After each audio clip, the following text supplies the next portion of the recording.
ما تدريش والله اللي ده شو، ما تدريش والله ما تدري.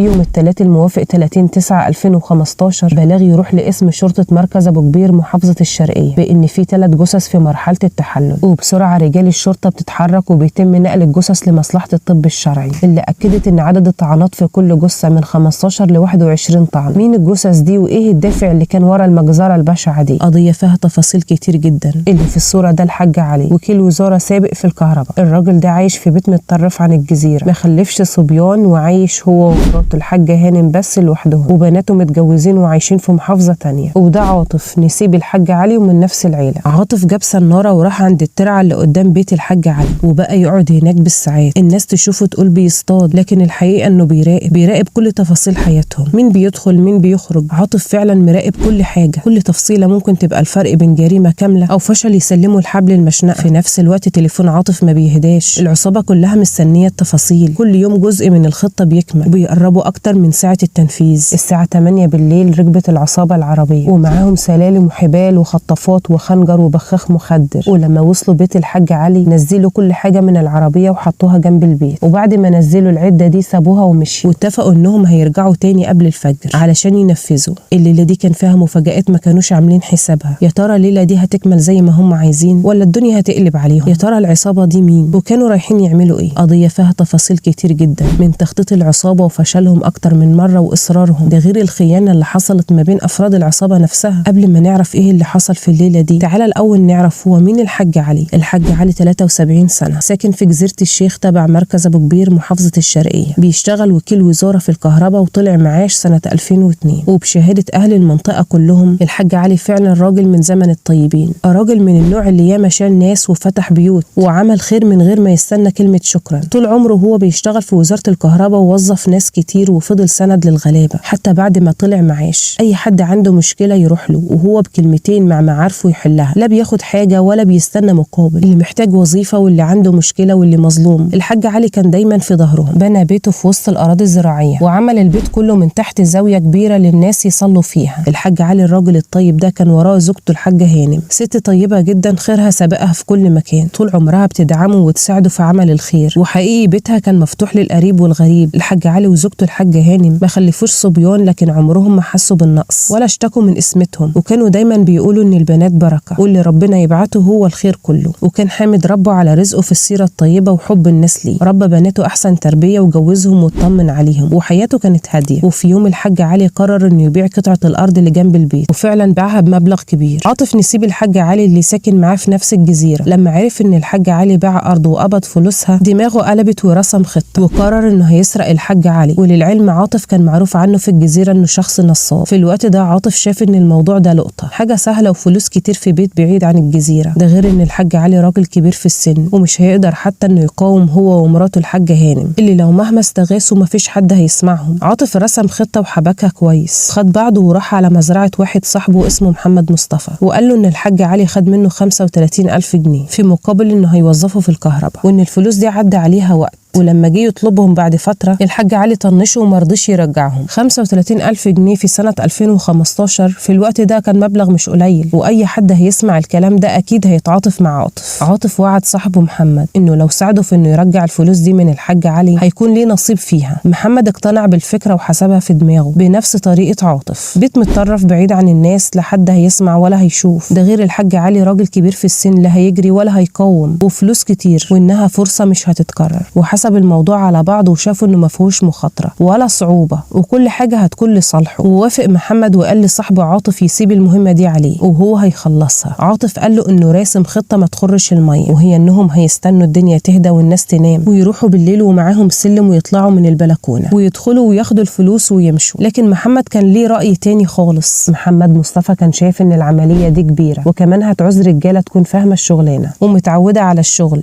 قلبها ميت وما بتخافش بسهوله، وكمان لازم يكون معاهم عربية بحيث لو الأمور خرجت عن السيطرة يكون في وسيلة للهروب فورا. وفضل محمد يفكر في حد يكون بنفس المواصفات اللي قلناها من شوية لحد ما وقع الاختيار على أحمد عبد الغفار وعمر فهمي اللي كان شايفهم رجالة هيتحملوا الضغط في المواقف الصعبة. ده غير إن أحمد عبد الغفار والده عنده عربية هيقدروا إنهم يستخدموها في العملية دي. وهنا أفراد العصابة بقوا 4: عاطف ومحمد وأحمد وعمر. وبالفعل راحوا ال4 في وقت متأخر ونفذوا أكتر من خطة عشان يطلعوا الدور التاني اللي ساكن فيه الحاج علي هو ومراته، لكن في كل مرة كانوا بيفشلوا، وده بسبب إن البيت كان متأمن كويس جدا وعليه حديد في البلكونات والشبابيك. وفي كل مرة كانوا بيرجعوا ويرسموا خطة جديدة لحد ما جه يوم التنفيذ الموافق لحد 28/9/2015. اليوم ده بتحصل مفاجأة غير متوقعة. عاطف اللي متعود قبل كل عملية يقعد ويعمل إنه بيصطاد في الترعة اللي قدام بيت الحاج علي، وده عشان يراقب البيت كويس، مين خارج مين داخل، بيناموا الساعة كام، وحاجات كتير كانت جزء من الخطة.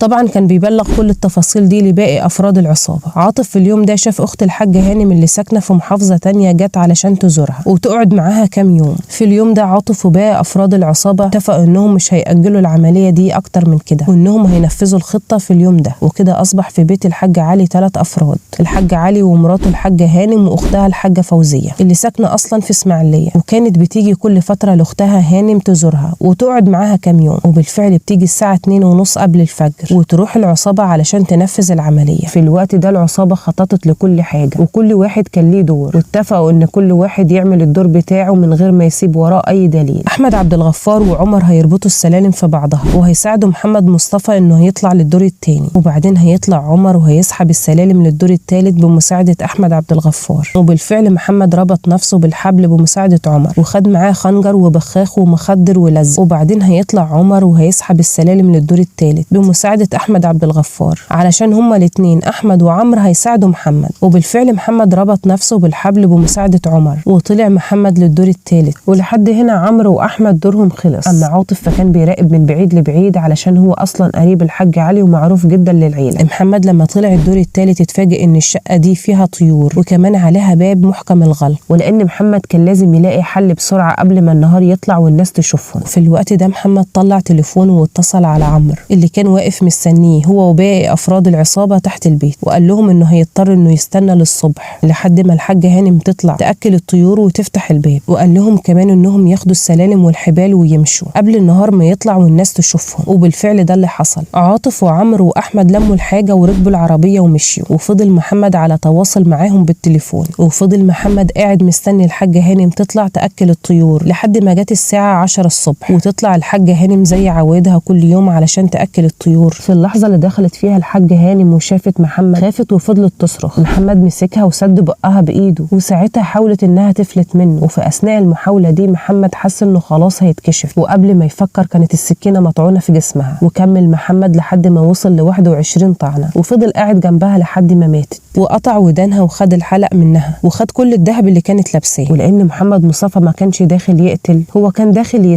يسرق ويمشي، وده كان دوره في الخطة إنه يدخل البيت ويخرج من غير ما حد يشوفه ولا يحس بيه. في الوقت ده محمد كان في مصيبة كبيرة، وهو إنه ما خلصش في شهود تانيين في البيت والحاجة هانم خلاص اتقتلت وما فيش رجوع. في الوقت ده محمد فكر إنه يتخلص من أي حد ممكن يكشفه، علشان كده محمد قرر إنه لازم يتخلص من الحاج علي والحاجة فوزية، لكن كل واحد لوحده. وقعد محمد جنب جثة الحاجة هانم يستنى أختها أو الحاج علي يطلعوا ويخلص عليهم هم كمان. وبالفعل بعد مرور ربع ساعة الحاجة فوزية قلقت على أختها وطلعت علشان تطمن عليها وتشوفها اتأخرت ليه، وساعتها لقيت الموت مستنيها. اتفاجئت بمحمد ماسك خنجر في إيده وبيطعن فيها هي كمان. الحاجة فوزية وقتها فضلت تقاوم في محمد وتصرخ وتستغيث بصوت عالي، لكن محمد في الوقت ده فضل يضرب فيها لحد ما طعنها 21 طعنة وماتت جنب أختها هانم، وقطع ودانها هي كمان وخد الحلق وكل الذهب اللي كانت لابساه. في الوقت ده الحاج علي كان سمع الصراخ وطلع علشان يشوف فيه ايه، واتفاجئ بمحمد مصطفى مقابله على السلم. الحاج علي وقتها كان مصدوم من اللي شايفه، جثتين على الارض ومجرم ماسك سكينه في ايده عايز يقتله. الحاج علي فضل يترجى محمد ما يقتلوش. الحاج علي فضل يستنجد بيه ويقول له حرام عليك ما تقتلنيش، لكن محمد في اللحظه دي كان خلاص اتحول لسفاح وسحب السكينه من صدره وضربها تاني وتالت لحد ما وصل ل15 طعن، ووقع الحاج علي جنب مراته واختها الحاجه فوزيه. ونزل محمد وهدومه غرقانه دم وفتش البيت حته حته لحد ما لقي فلوس متشاله جوه الدولاب، وخد الفلوس كلها وحطهم في كيس ودخل المطبخ وعمل فنجان قهوه وقعد في الصاله وولع سيجاره السيجارة وشرب فنجان القهوة قدام التلفزيون وكأنه كان بيطرد أي شعور بالندم أو الخوف. وخرج محمد، لكن قبل ما يخرج من البيت غير هدومه اللي كانت غرقانة دم ولبس جلابية من هدوم الحاج علي. ويعدي يومين على الواقع. في اليوم ده الحاجة فوزية كانت المفروض إنها راجعة بيتها في إسماعيلية، وولادها كعادتهم حبوا يطمنوا عليها، رنوا عليها أكتر من مرة لكن مفيش رد. ساعتها ولاد الحاجة فوزية اتصلوا على تليفون الحاج علي لكن مفيش رد، ومع كل محاولة اتصال القلق والتوتر بيزيد أكتر. في اللحظة دي ولاد الحاجة فوزية حسوا إن الموضوع فيه حاجة مش طبيعية، عشان كده اتصلوا على خالهم حمادة ساكن في نفس الجزيرة وقريب من بيت الحاج علي. وبسرعة راح الخال حمادة ووصل عند الباب وبدأ يخبط، مفيش صوت غير صوت التلفزيون، ويسمع صوت التلفزيون شغال ويفضل يخبط لكن مفيش حد بيرد. وقتها الناس اللي في الجزيرة بتتلم، وبعد محاولات كتيرة واحد من العيلة بيطلع البيت ويتفاجئ ب3 جثث في مرحلة التحلل. الشرطة بتوصل بسرعة ويتم نقل الجثث للطب الشرعي اللي أكد إنهم ميتين بنفس السلاح ونفس الطريقة. وعدد الطعنات في الجثث ال3 من 15 ل 21 طعنة. رجال المعمل الجنائي بتفتش البيت كله وترفع البصمات، وكان فنجان القهوة والبصمات اللي عليه خيط مهم جدا علشان يعرفوا القاتل.